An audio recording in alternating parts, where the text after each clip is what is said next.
Sumatranski tigar je posljednji preživeli tigar sa indonežanskog ostrva Sumatre i jedna od najugroženijih velikih mačaka na svetu. Nekada je čuvao guste tropske šume, kretao se nečujno kroz bambus i palme, a njegov duboki, kratki rik bio je znak da šuma diše i živi. Danas, međutim, sumatranski tigar je postao duh, retkost koja se sve teže pronalazi, čak i u područjima gde je nekada bio uobičajen. Procene govore da u divljini postoji samo oko 400 jedinki, možda čak i manje, što ga stavlja na sam prag izumiranja. Ova podvrsta tigra je manja i okretljivija od svojih rođaka, savršeno prilagođena džungli. Ima gušće pruge, dužu dlaku na licu i snažne, elastične mišiće koji mu omogućavaju da se kreće nečujno kroz granje i lišće. Sve u njemu je evolucijski prilagođeno da bude vrhunski predator ostrvskog ekosistema. Ali savršena evolucija nije bila dovoljna da ga zaštiti od čoveka. Najveći neprijatelj sumatranskog tigra nije lav, leopard ili drugi predator, već nestanak šuma. Sumatra posljednjih decenija gubi svoje prašume brzinom koja je među najbržima na planeti. Ogromne površine pretvaraju se u plantaže uljane palme, drvnu industriju i rudnike. Tigar gubi sve, prostor, zaklon, plen i sigurne koridore kretanja.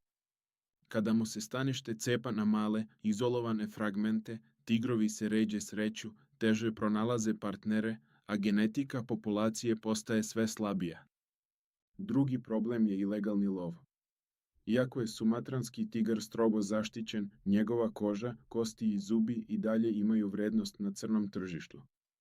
Zamke postavljene za druge životinje neretko hvataju i tigrove, a sukobi sa ljudima rastu kako se tigar približava selima tražeći hranu.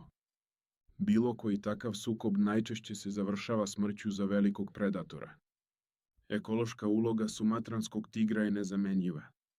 Kao vršni predator on održava ravnotežu u džungli, kontroliše populacije jelena, divljih svinja i drugih biljojeda, čime čuva mlade biljke i regeneraciju šume. Bez njega, tropska šuma bi promenila svoj ritam, postala bi osiromašena, manje raznolika i manje otporna na klimatske promene. Ipak, priča sumatranskog tigra nije priča bez nade. Na ostrvu postoje zaštićeni nacionalni parkovi, timovi rendžera koji svakodnevno rizikuju život da spreče krivolov i međunarodni programi čiji je cilj povećanje brojnosti vrste.